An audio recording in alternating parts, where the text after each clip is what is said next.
what can I do? Now I'm not going to comply, and I'm going to keep my job. So what do? They're going to arrest me. And so by the time I drove up to my house, I'm going to go in there and see the pretty little blonde girl. It hit me, and I was scared to death. And guess what this did? It scared me so much, I'm actually shaking. I'm going to sue my own government. I'm going to sue them. I'm going to sue the Clinton administration. Anybody here really want to jump on board suing the Clintons? Oh, yes! Woo! We can make that list of people they don't like. I've seen that list a lot of times, and I didn't want to be on that list at all. And I knew my wife wouldn't want me on that list. And so I go in the house, and I am so obsessed and preoccupied with this decision, and literally sweating over it. And she's in the house, and she hasn't seen me all day, and of course she's coming up to hug me or whatever, and I just blurted it out. I said, I'm going to sue the federal government, I'm going to sue the Clintons, and they're going to squash me like a little pumpkin seed, and it's going to cost us everything, and I'm going to do it anyway.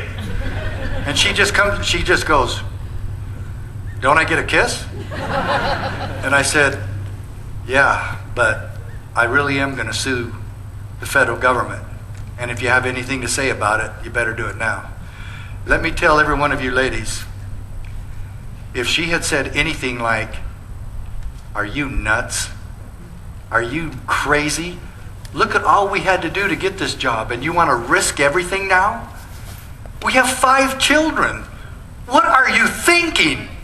Why don't you go in, take a nap, go jog, whatever you need to do, get this off of your mind, and think about it for a while. Talk to some other people. Talk to a lawyer. Call your cousin.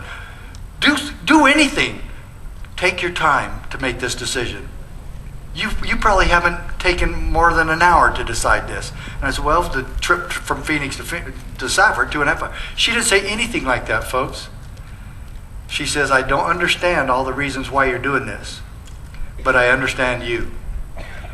And I said, I'm going to take that as a yes. And the next day I go to work, and folks, now what do? Call a local lawyer and tell him I want to sue the federal government? What's he going to say? Well, I'd maybe help you with that if you gave me $15,000 up front. But you know what they're going to say. Are you nuts? You can't sue the federal government. You can't fight City Hall. Sheriff, if you don't want your job, quit. Let somebody else do it. So I didn't bother with that. So I wasn't a member of anything. I wasn't a member of the NRA. I didn't even hunt. I still don't hunt. But I knew the Second Amendment wasn't about that. So here now we have the 10th Amendment and the Second Amendment really being violated. But I wanted to sue on the Second Amendment. So I called the NRA. And I said, I finally got passed around. I finally got in the office of Richard Gardner.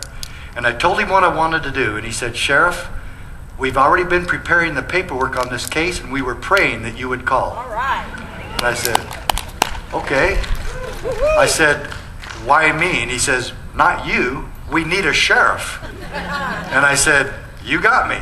And he says, you're the first one in the country to call. And I said, well, we're going to finally prove that the Second Amendment bestows a God-given constitutional right for people to keep and bear arms, right? And he goes, you probably need to calm down, Sheriff, because we're not even suing on the Second Amendment. I said, you're the NRA. He says, we don't have standing to sue at all, but you do. But you only have it on the 10th Amendment. And I said, the state sovereignty thing? He said, yeah. And I said, why the 10th? And he says, because the federal government has no authority to tell you what to do. And I said, even better. All right. Let's do it. Let's get them. So,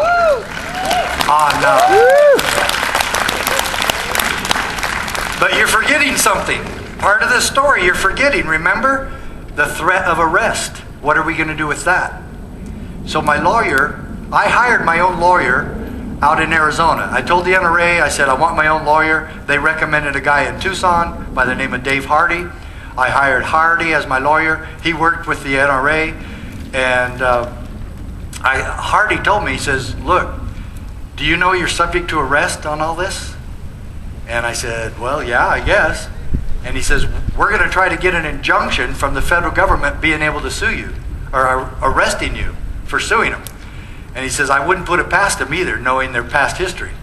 And I said, okay. So we filed the injunction in federal court the same time we're filing the court case. And Judge John Roll was going to grant us this, but he has to allow the other side to say yes or no. No, you can't. You don't need an injunction. So Janet Reno issued a memo to the judge saying that the threat of arrest that I've just read to you, only applied to the gun shop owners, to the FFLs, not to the sheriffs. And Judge Roll read the threat of arrest, and he said, Janet Reno, you don't get to change the law or say what the intent of Congress was just because you write a memo. Mack gets as an injunction, and I got the injunction. So I was the only person that ever sued Bill Clinton on a non-sexual matter. Yeah. So on February 28th, 1994, in federal district court, we filed that very day. The Brady bill took effect. And then a few weeks later, Sheriff Prince from Montana joined the case, and we had 5 other sheriffs from across the country. And in December of 1996, Sheriff Prince and I ended up at the United States Supreme Court. And on June 27, 1997, the United States Supreme Court ruled that the Brady bill in fact violated the 10th Amendment and state sovereignty and local autonomy. And let me tell you just a few of the principles that this case was based on. Judge John Roll in our first case said, Mack is thus forced to choose between keeping his oath or obeying the act, subjecting himself to possible sanctions.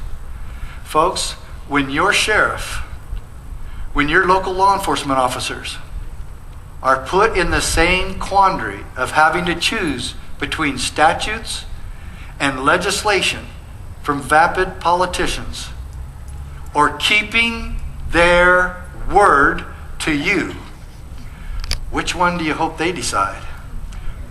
Which one do you hope they keep?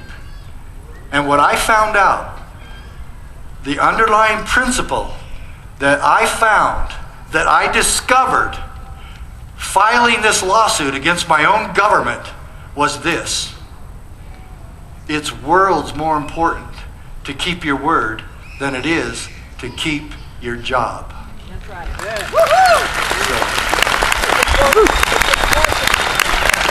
And all of this boils down to, if your sheriff and if your local law enforcement and if your local county commissioners and county attorneys will take their oath seriously, ask them, did you take an oath? What was it to? What did it say? And would you give your life and job to keep your oath? What did the founding fathers say? Chaz reminded us of that very beautifully. We pledge our lives, we mutually pledge our lives and fortunes and sacred honor to this holy cause. Ask your local officials if they're willing to do the same. If they're not, sounds like you've got work to do to replace them. Okay? You got to replace them. But now, a couple other things from here. This is going to surprise you. Now, quite honestly, this decision, I hope most of you know about it, but I know you don't know much about this case. It was purposely hidden from you. Remember, this was 2 small town sheriffs beating the federal government, beating the Clinton administration at the United States Supreme Court on the issue of state sovereignty and local autonomy. Okay? Now, he reinforces that with this. We have held, however, this is the United States Supreme Court talking to the federal government, talking to the United States Congress. We have held, however, that state legislatures are not subject to federal direction. Wait a minute. The state legislatures are not subject to federal direction? Don't you wish your state legislature knew that? Yeah. Get them all one of these.